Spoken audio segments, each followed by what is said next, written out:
muchas gracias por esta amable presentación.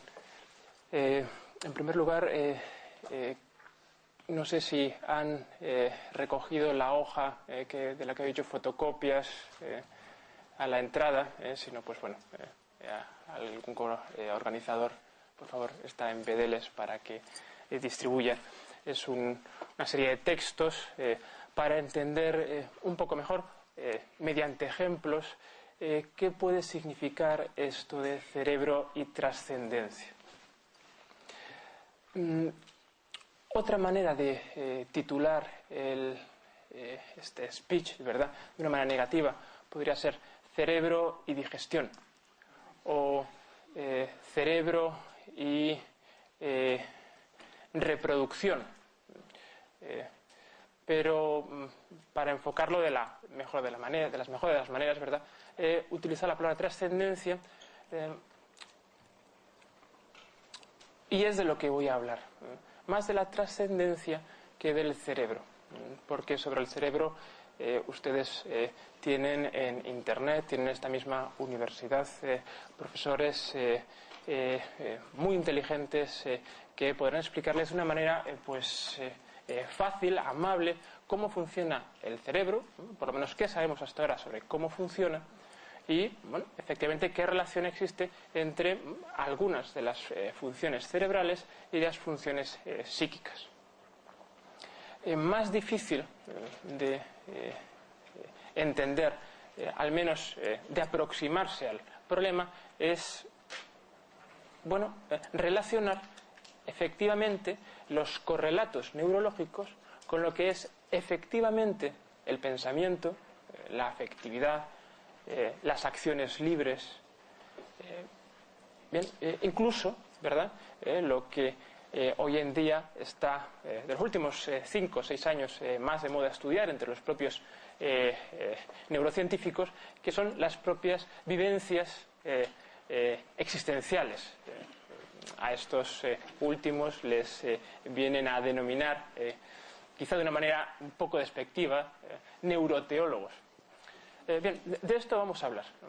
¿Qué implica la palabra trascendencia para el estudio, para el abordaje del cerebro? Bien, en una muy breve, ¿verdad?, repaso sobre lo que ha estado pasando en ciencia, ¿verdad?, en la ciencia del cerebro, podemos identificar la década de los 90 como la década del cerebro, propiamente el cerebro. Mientras que en el 2000, en la década, ¿verdad?, que ahora estamos finalizando, se le suele denominar la década de la mente. ¿Por qué? Bueno, porque efectivamente, si en los años 90 existe una numerosa cantidad de estudios dedicados a investigaciones en neurociencia básica sobre qué es una neurona, cómo funcionan las neuronas, qué relación existe entre el funcionamiento de una única neurona, de una red neuronal. En esta última década, los científicos se han volcado más a estudiar las funciones superiores, es decir, la inteligencia, la afectividad, las acciones motoras que caracterizan, ¿verdad?, a los seres con un sistema nervioso central desarrollado. Bien, ¿qué pasará en la década, ¿verdad?, por hacer de profeta en la época que vamos a empezar, ¿no?, en 2010 en adelante, ¿no? Muchos optimistas aseguran que va a ser la época de la relación mente-cerebro, ¿no?, en el que por fin vamos a poder descubrir qué relación existe entre esa pequeña neurona, ¿verdad?, con una serie de sinapsis y lo que son las funciones psíquicas más importantes entre los seres humanos, ¿no? La capacidad de conceptualización, el lenguaje. Bien. Este es el panorama, ¿no? Esto es lo que ha pasado en neurociencias neurociencias y neuropsicología en los últimos 20 años y lo que la propia ciencia promete, no en la próxima década, pero sí en los próximos 10, 30, 50 años. Siempre hay un proceso indefinido en ciencia sobre qué se va a descubrir en el futuro. El optimismo siempre es bueno.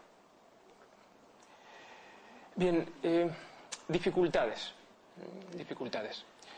A esta aproximación biológica del cerebro se le acompaña lo que han ido desarrollando en ingeniería sobre inteligencia artificial. Esa es otra dimensión, ¿verdad?, para abordar qué es el hombre, por lo menos cuáles son sus capacidades intelectuales, que también camina en la misma dirección. Hasta ahora solo podemos acceder, ¿verdad?, a construir máquinas que simulen algunas de las acciones humanas, ¿verdad? Aquí en la fábrica de Volkswagen pues hay cientos de ellas, ¿verdad? Acciones que antes pues solo podían hacer manualmente los seres humanos, ahora son capaces de hacerlas las máquinas. Bien. Si vamos al Monte Tibidabo, ¿verdad?, en Barcelona tenemos ahí una gran exposición de autómatas, ¿no?, a lo largo de la historia. Pues, efectivamente, pequeños relojeros que como hobby se han dedicado a crear máquinas que reproducen las acciones humanas.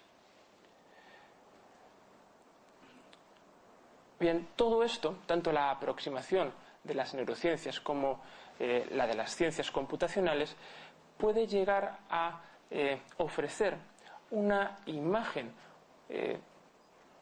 reduccionista de lo que es realmente no el hombre, sino la propia inteligencia o las funciones superiores, como ellos mismos las denominan.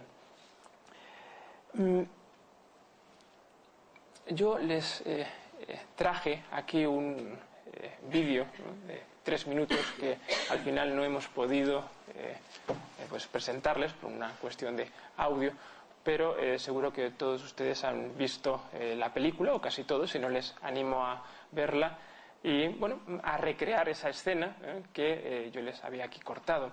La película es Blade Runner y la escena es una en la que pues hay un diálogo entre un hombre y una máquina para descubrir si efectivamente el sujeto que está enfrente es un hombre o una máquina. El ser humano llega a una situación técnica tan desarrollada que efectivamente es capaz de hacer máquinas tan perfectas que sean muy difícilmente distinguibles el original, el ser humano. Bien, esa es la escena, los 3 minutos. Era simplemente para sacarles, ¿verdad?, de el duro despertar del viernes. No aporta nada. La película tiene escenas muy buenas, otras pues son muy largas y aburridas, pero nos interesa porque efectivamente esa es la imagen que desde las ciencias se ofrece o se prelude acerca de lo que pueda ser o no ser un ser humano. ¿Dónde está la falla? ¿Dónde está la falacia de este planteamiento? Es la gran pregunta. ¿Dónde está la falacia? Caben 2 respuestas. Una convencional, además la más extendida, y otra es la que aquí en esta sesión voy a presentar, que me parece más adecuada. La primera es de índole dualista y además pesimista, que es la siguiente. Bueno, el hombre nunca va a poder recrear a un ser humano por completo. Nunca va a poder crear una máquina en la que difícilmente sea posible distinguir si es hombre o no. Esa es la primera respuesta convencional de los que en principio no creen que el hombre sea solamente una máquina compleja, ¿sí? Claro, esta visión es sólida desde un punto de vista práctico, porque efectivamente estamos a años luz de poder recrear lo que es el cerebro, pero en su fundamentación hace aguas. Porque que algo no sea posible por su complejidad nos legitima a decir que algo, a fin de cuentas, no sea más que un puñado, ¿verdad?, de átomos en interacción. Que el hombre no sea capaz de recrear pues la configuración de los granitos, ¿verdad?, de arena en la playa de San Sebastián en el día de hoy, Eso es imposible, ¿verdad? No tenemos máquinas, no tenemos tecnología, y cuando las tengamos ya habrá pasado. Eso no significa que efectivamente la playa de San Sebastián no sea una mera pues aglomerado de pequeñas granos de sílice, de conchas y todo lo demás. Bien, desde el punto de vista práctico hay razones para decir, efectivamente estamos a años luz de crear una máquina que pueda comportarse como un ser humano. Ahora bien, eso no es suficiente para defender una visión no reduccionista de ser humano. No basta decir que no somos capaces,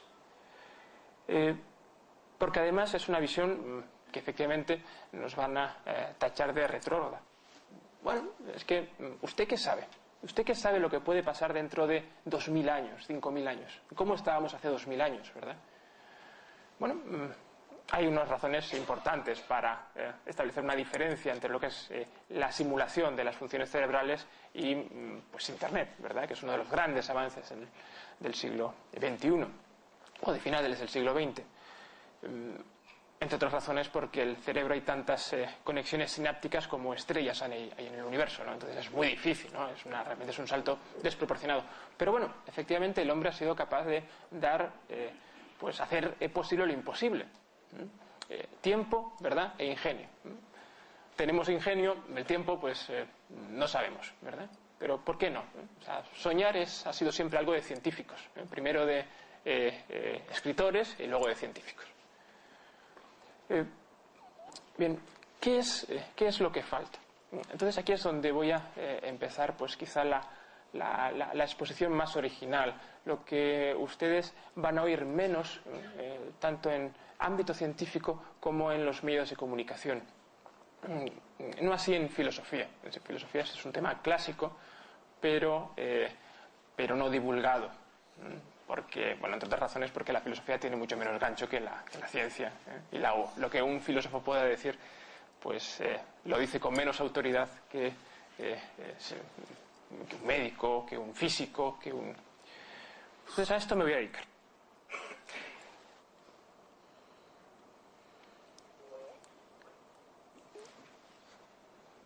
¿Qué falta en la máquina? ¿Qué falta en la máquina? Uno podría decir, bueno, yo puedo crear una máquina que efectivamente reproduzca cada una de las situaciones que ustedes tienen reflejadas en el texto que les he entregado. 5 tipos de trascendencia. Trascendencia intuitiva, trascendencia intelectual, trascendencia afectiva, trascendencia causal, existencial, incluso la trascendencia mística. Podemos recrear una máquina, ¿verdad? Un computador que efectivamente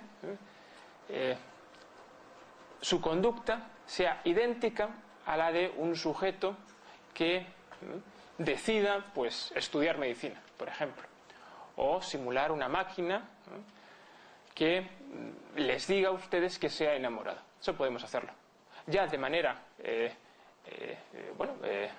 oculta a través de microchips o ya a través de unos hilos, ¿verdad?, invisibles manejados por eso no importa. Lo que importa en esta hipótesis cero acerca de lo que podemos llegar a ser es que no se descubra, que nosotros no descubramos si realmente lo que hay detrás es qué.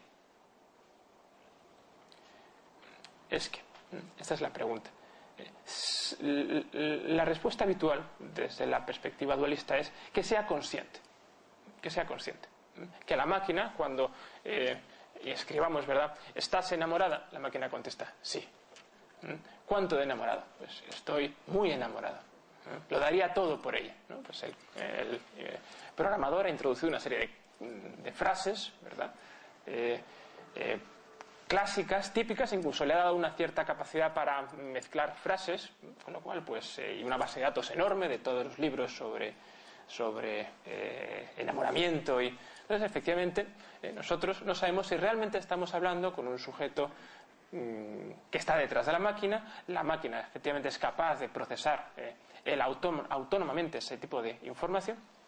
Bueno, ¿qué es lo que nos preguntamos cuando decimos sí, efectivamente la máquina está, por ejemplo, viendo el paisaje. ¿Ves el paisaje? La máquina contesta, sí. ¿Estás enamorado? Sí. ¿Has decidido tú venir aquí? Y la máquina dice, sí. Entonces hacemos toda una serie de test, test de Blade Runner, ¿verdad? Un test para averiguar si efectivamente está diciendo o no la verdad, y no conseguimos que... Pero ¿qué es lo que estamos buscando? ¿Qué es lo que estamos buscando cuando decimos que realmente la máquina está enamorada o no? O que realmente la máquina cree en Dios o no? O que la máquina, pues, ¿qué es lo que estamos buscando? La respuesta más común es la conciencia. Que el sujeto sea consciente del rojo. Pues en este mismo ordenador, pues en la calculadora somos capaces de realizar una suma. Una suma que una persona normal no sería capaz de hacer. Bueno, pero la máquina es consciente de la suma que está haciendo, de esa operación. ¿Qué significa eso? ¿Qué significa consciente? Eso tiene que ver con la subjetividad. E insisto, esto es una perspectiva con la que hay que tener mucho cuidado. Les voy a criticar la visión reduccionista de ser humano, cientificista, pero también voy a criticar esta otra de carácter subjetivista y eminentemente dualista. Bueno, alguien que parece inteligente es inteligente. Alguien que parece guapo es guapo. Alguien que parece un ser humano hasta el más mínimo detalle es un ser humano. Esa es la pregunta dualista sobre qué es el hombre. Si actúa como un ser humano, es un ser humano. Bien, desde el punto de vista de la ciencia positiva, más reduccionista, esta pregunta no tiene demasiado valor. ¿Por qué? Porque el mundo de la subjetividad, efectivamente, es el mundo de la subjetividad, de lo que no es objetivo, de lo que solo puede ver uno, en primera persona. Yo ahora siento frío. Ustedes no saben si miento o no.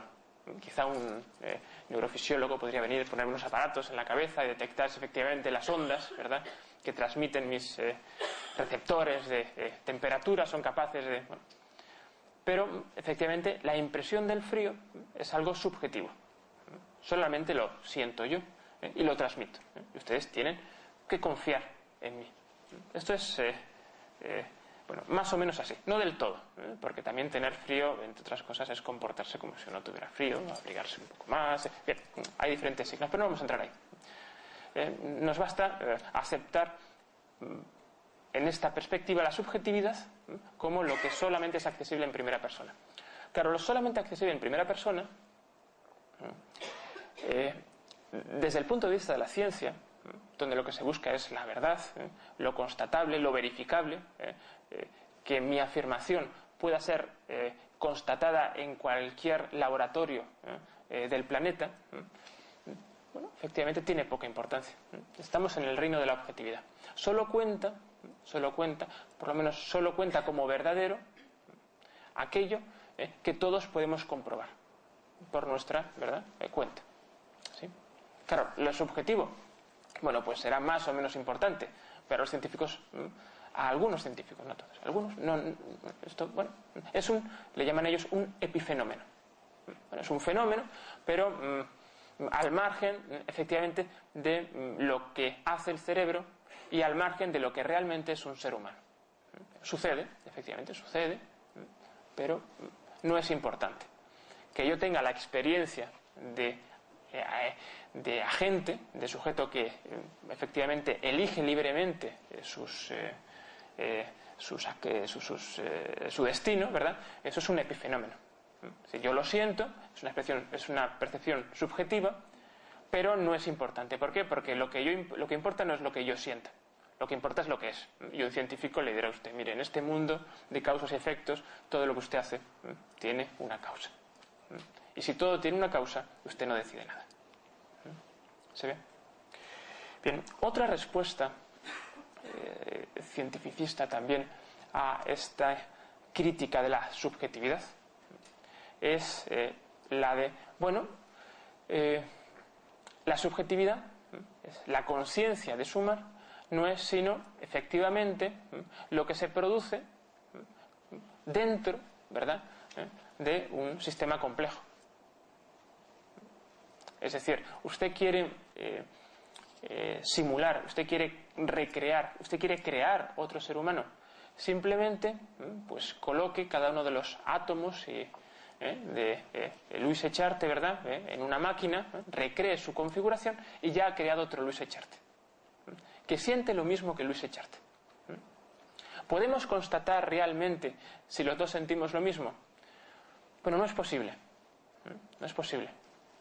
¿Por qué? Porque efectivamente si hemos recreado completamente ese Louis Echarte, va a comportarse como Louis Echarte. Y no tenemos una ventana de acceso a la subjetividad, justamente porque es subjetiva. No vamos a saber realmente si este clon de Louis Echarte ve el rojo. Se va a comportar como si viera el rojo. Por tanto, bueno, ¿por qué preocuparnos? Si al final lo que importa no es la subjetividad, no es la conciencia, lo que importa es aquello que hace emanar lo subjetivo.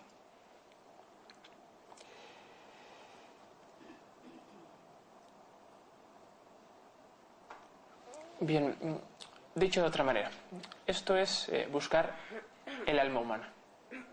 Hace unos años, ¿verdad?, Francis Crick publica este libro de En busca del alma, en el que dice, bueno, al final todos esos enunciados subjetivos sobre el amor, la percepción sensorial, la historia narrativa, no son más que maneras poéticas de describir cómo funcionan las neuronas.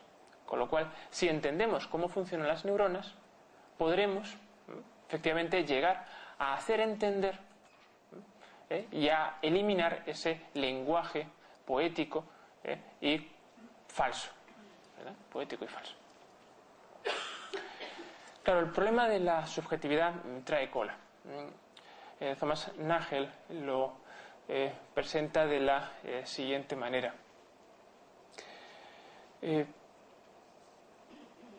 Hay algo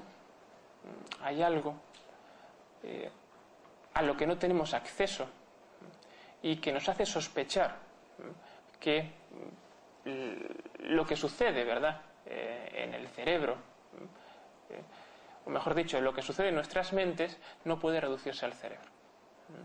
Por ejemplo, él utiliza el ejemplo de los murciélagos. Bueno, los murciélagos tienen un sexto sentido.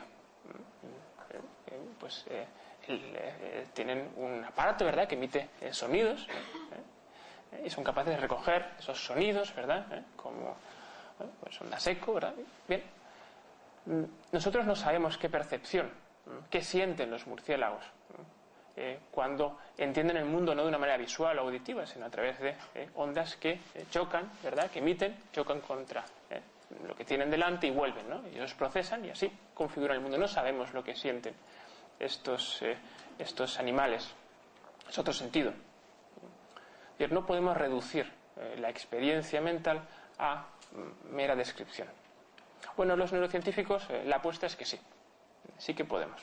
El primer texto que yo les he traído acerca de lo que puede ser una trascendencia de tipo intuitivo hace referencia a eso. Está sacado de un fragmento de Wells titulado El país de los ciegos, un pequeño cuento en el que pues un explorador llega a un poblado en el que todos son ciegos. Entonces él trata de explicarles que efectivamente tiene otro sentido, el sentido de la vista. Pero ellos no entienden.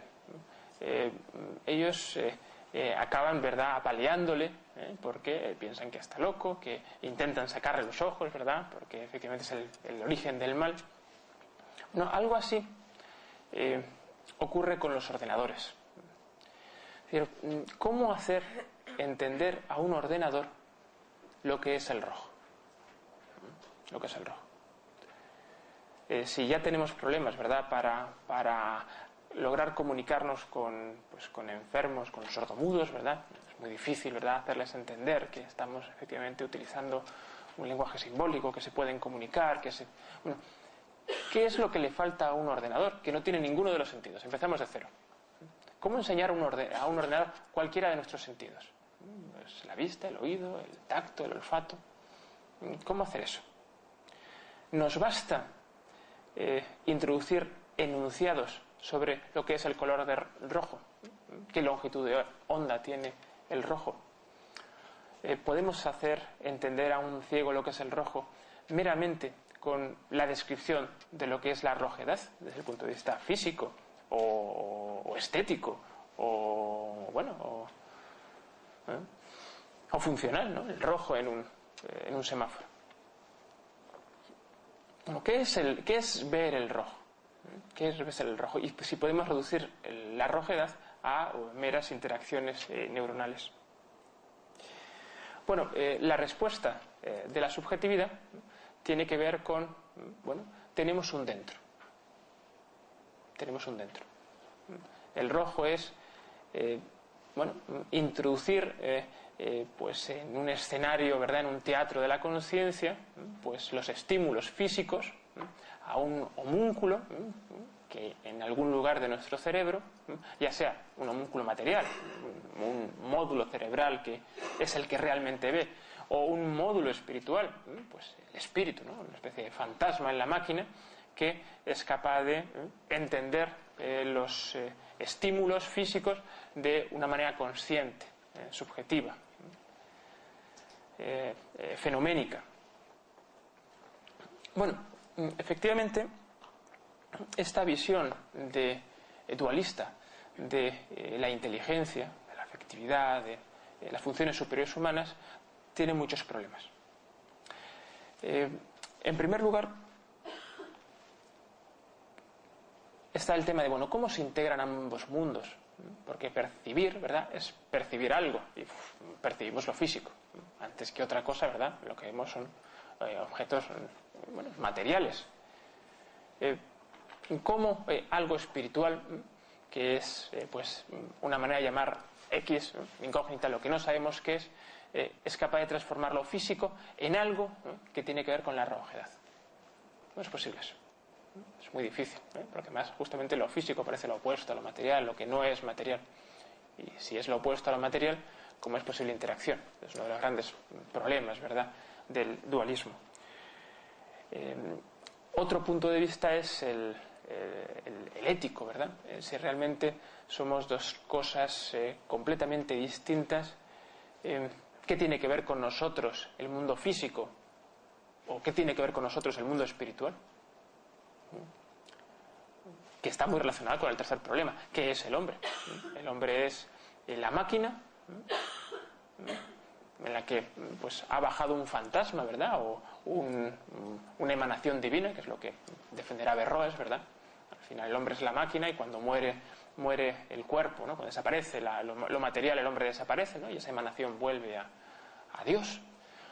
O el hombre es el espíritu, ¿no?, ese fantasma que habita la máquina, y que por tanto la labor humana es deshacerse de esta cárcel, ¿verdad?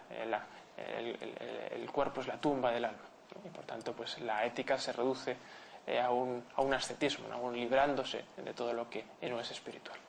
Claro, insisto, los dualismos, la visión de la inteligencia como subjetividad da muchos problemas. Y por otra parte, es muy difícil explicar qué es la rojedad a través de un homúnculo. El ejemplo más comúnmente difundido es el de, si la rojedad es que un homúnculo, un pequeño hombrecito, ¿verdad?, ve pues los estímulos físicos que entran, ¿verdad?, y que son presentados en ese teatro de la conciencia, ¿por qué ese hombrecito lo ve? Es simplemente trasladar el problema del exterior, ¿verdad?, de este escenario, de ¿verdad?, esta sala, ¿verdad?, a mi sala interior. ¿Por qué ese hombrecito ve? ¿Qué significa que ese hombrecito vea? Entonces podemos decir, necesito otro hombrecito. Otro hombrecito dentro, ¿verdad?, que es el que realmente ve.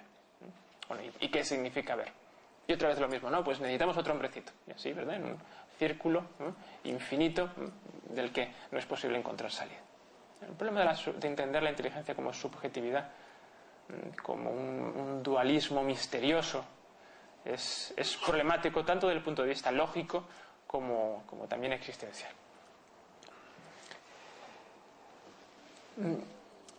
Otra posición que está cada vez más de moda, quizá por el resurgimiento de los gnosticismos y de las filosofías New Age, son los panpsiquismos, que tiene que ver con, es que todo es consciente, todos perciben la realidad a su manera.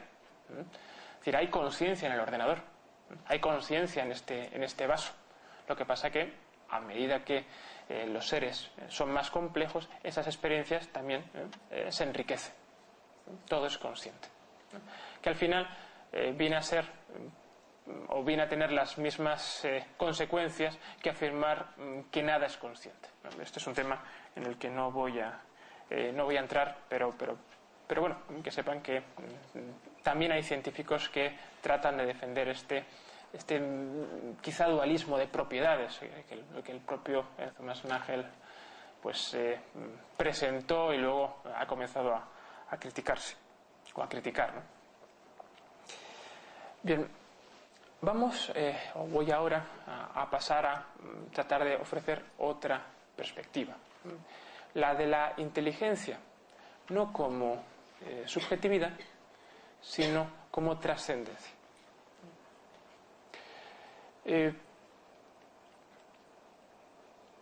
No hemos traído no he podido ponerles el vídeo.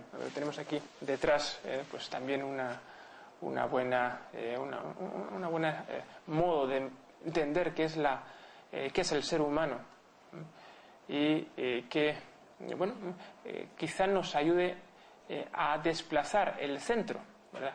Lo más importante, lo esencial del problema de nuestro sistema nervioso central, ¿verdad?, a otro lugar del que ahora hablaremos, ¿verdad? Aquí dice: la línea del horizonte, hijos míos, parecen unirse el cielo y la tierra, pero no, donde verdaderamente se juntan es en el corazón humano, ¿sí?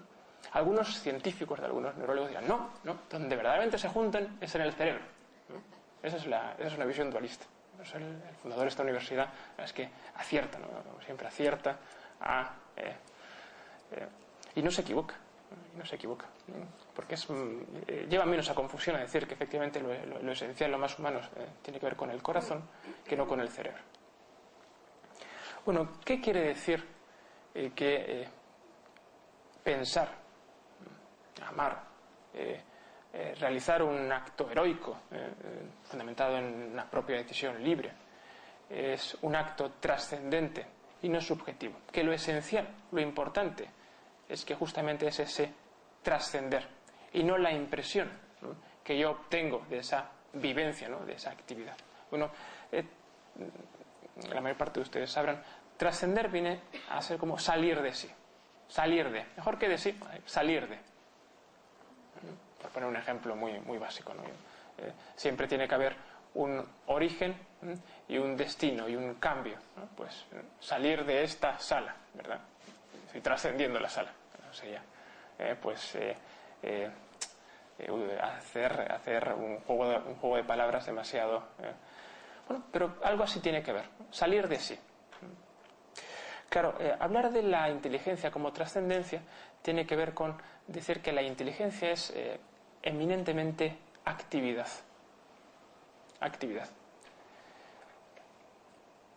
No una función. Porque si hablamos de función estamos utilizando unos términos físicos que relacionan causa y efecto. Y trascender puede tener un efecto, pero también puede ser una actividad efectivamente no productiva. Esta es una de las características más interesantes de la inteligencia, de lo que posiblemente les hablará o les ha hablado ya José Ignacio Murillo. No sé si ha venido ya ha pasado, con lo cual ustedes están ya perfectamente situados en de lo que estoy hablando.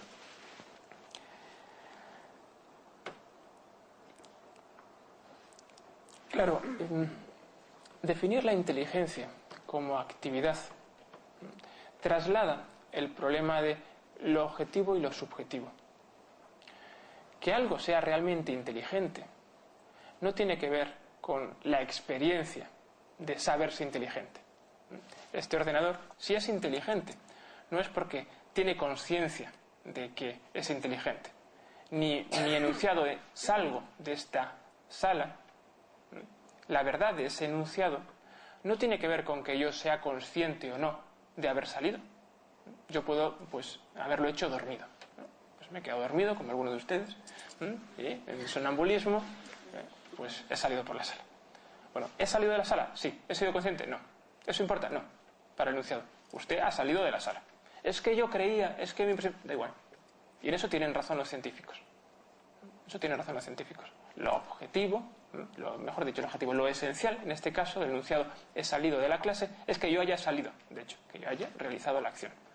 Lo importante para hablar de que el ordenador sea inteligente no es que tenga una experiencia de ser inteligente, sino que de hecho lo sea.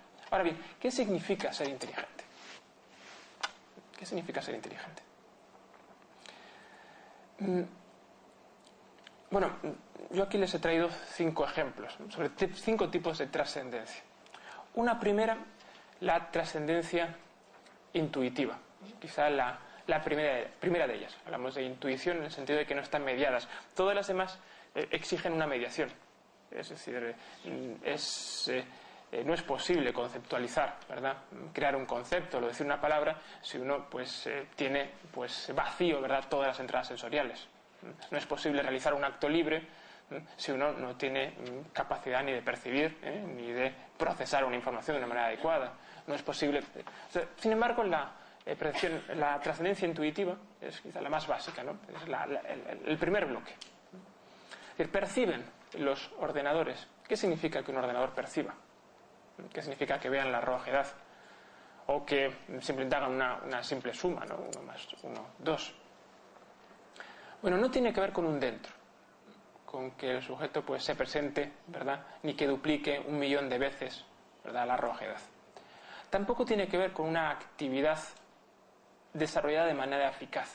Si eso fuera así, ¿verdad?, Deep Blue, que es el computador que diseñaron, ¿verdad?, para que jugase contra Kasparov, pues efectivamente sabría jugar al ajedrez y sería inteligente. Ahora de nuevo la falacia subjetivista, ¿no? La tentación. No, es que él no sabe que está jugando. Pero eso no importa. La cuestión es, ¿juega o no? ¿Gana o no gana? Bueno, pero efectivamente, ¿qué significa jugar? ¿Qué significa jugar? ¿Está realmente trascendiendo la máquina, ¿verdad? Su propio ser para salir fuera y jugar contra Kasparov? Esta es la pregunta. Cara a la percepción, por ejemplo, que es uno de los ejemplos más fáciles, más simples. ¿Qué significa ver? ¿Qué significa ver? Cuando yo veo, lo que hago es ponerme en relación con algo. Da igual que sea. Podemos apagar las luces de la sala y en la pantalla proyectar un único punto blanco. Y ustedes ven el punto blanco. Y ustedes se ponen en relación con el punto blanco. Ustedes están saliendo de sí para decir, ahí hay un punto blanco. Y además, porque ahí hay un punto blanco, aquí estoy yo. No sería posible, ¿verdad?, tener presencia de uno mismo si no hubiera nada que contrastase, ¿verdad? Eso lo saben muy bien los físicos, ¿verdad? Uno no puede situar un objeto en el espacio si no tiene una referencia, ¿verdad? Bueno, pues algo así es salirse, copresentarse con la realidad, salir de sí. Nosotros podemos colocar el mismo punto en el ordenador, en la pantalla, se lo podemos presentar enfrente de la pantalla, podemos duplicar, multiplicar los puntos azules dentro de la máquina. Ahora, la máquina sale de sí. Aristóteles utiliza la palabra despertar, capaz de darse cuenta de lo que está ocurriendo alrededor. Esta es la acción, este es el trascender. Esto es lo difícil, ¿verdad? Cara a lograr identificar una percepción fenoménica, una experiencia fenoménica con una mera descripción de lo que está ocurriendo. Efectivamente, por mis ojos entra pues los haces de luz que me hacen identificar ese punto de la pantalla.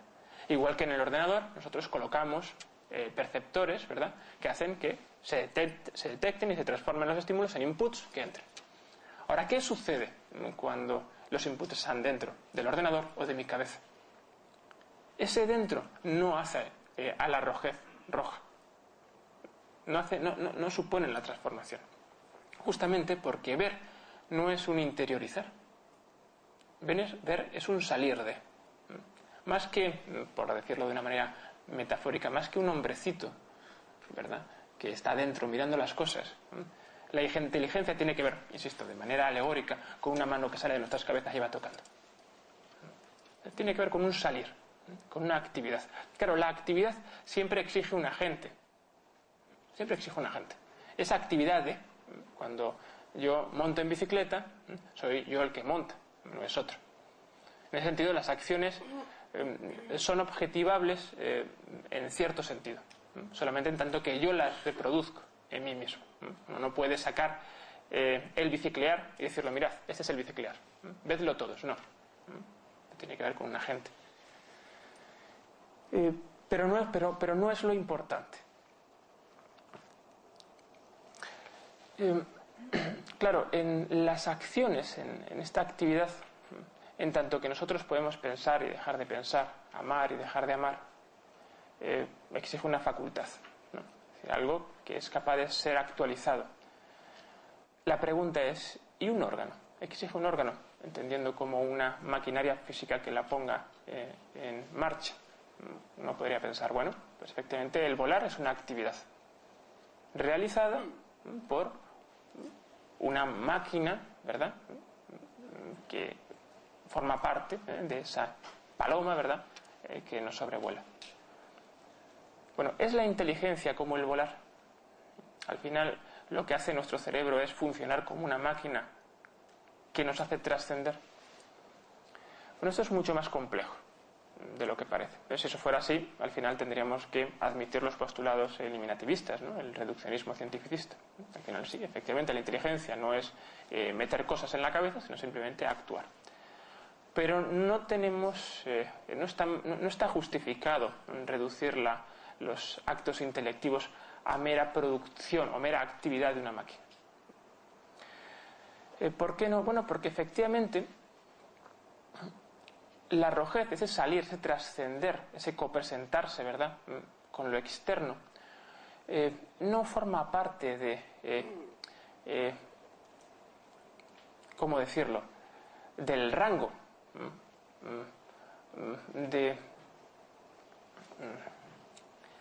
del rango de posibilidad de lo físico.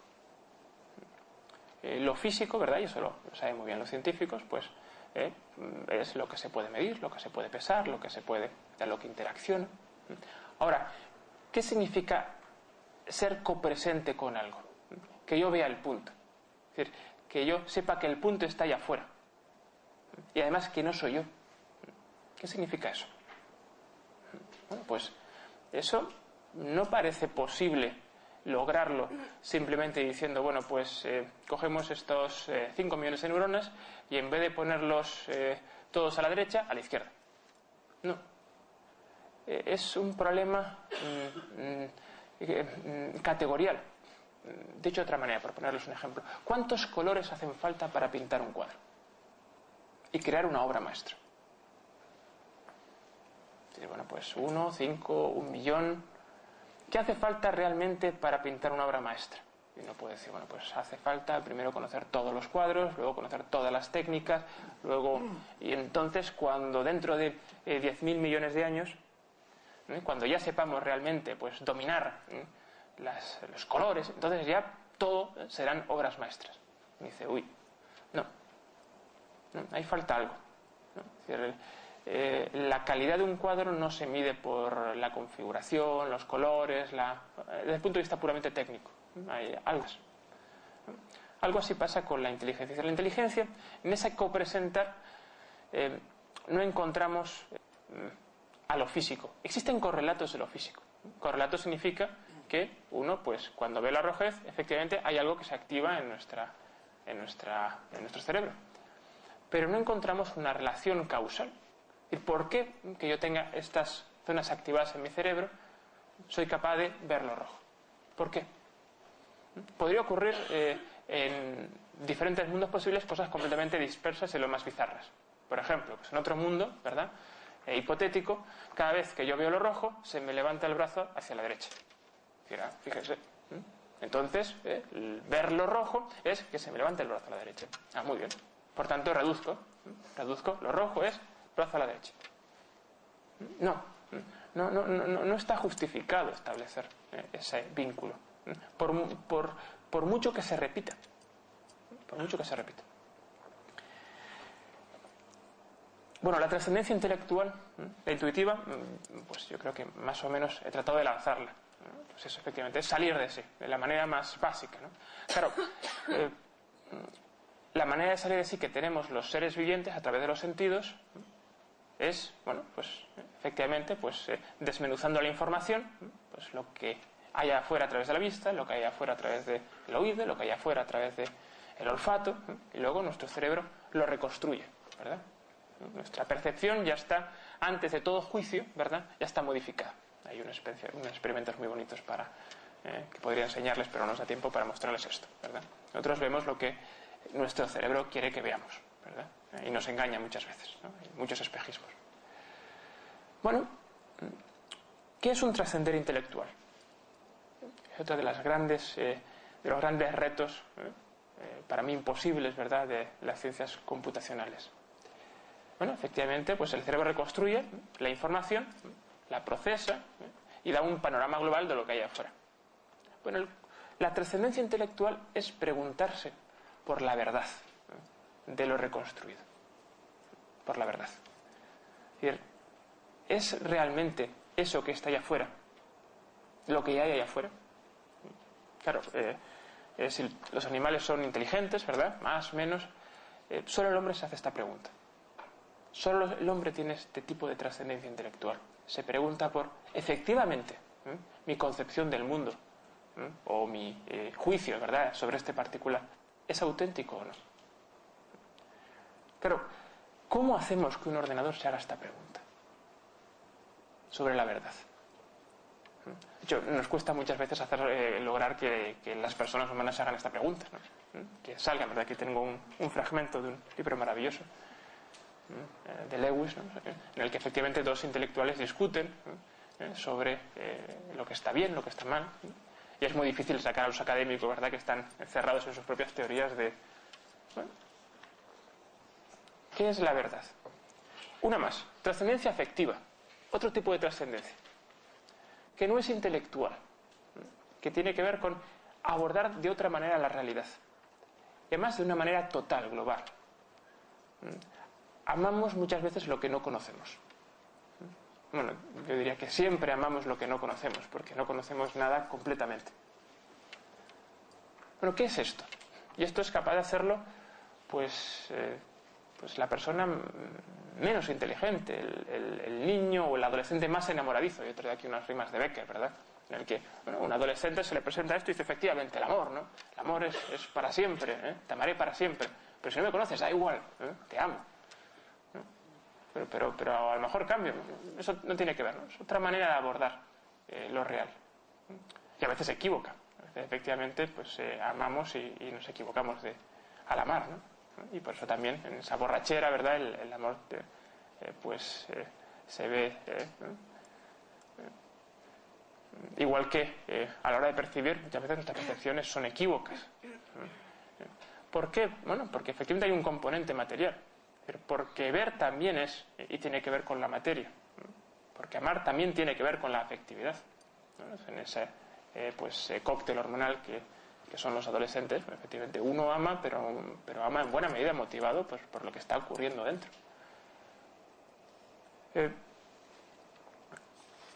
Una más, la trascendencia causal, y ya termino. La trascendencia causal, bueno, tiene que ver con salir de las de esas relación determinantes de causa y efecto. ¿Qué significa salir de? salir de ese ciclo, ¿verdad?, determinante. Claro, cara a un ordenador podemos simular también ciertos tipos de acciones libres. Podemos entender algo la libertad mediante el estudio del cerebro, igual que podemos entender algo la rojez mediante el estudio del cerebro. En el caso de la libertad, a través de las funciones pues inhibitorias, ¿no? Pues el cerebro, ¿verdad?, somos más libres en la medida en que el cerebro es capaz de inhibir los estímulos entrantes, los afectos más inmediatos, para seguir planes, ¿verdad?, más a largo plazo. Eso dirá Alejandro, ya no es la libertad de, ¿no?, la libertad de esto, libertad de lo otro. Claro, eso en un ordenador también lo podemos hacer, que sea capaz de resolver problemas, salvar obstáculos. Pero no es la libertad, ¿verdad?, desde el punto de vista trascendente. La libertad siempre es la libertad para, ¿no?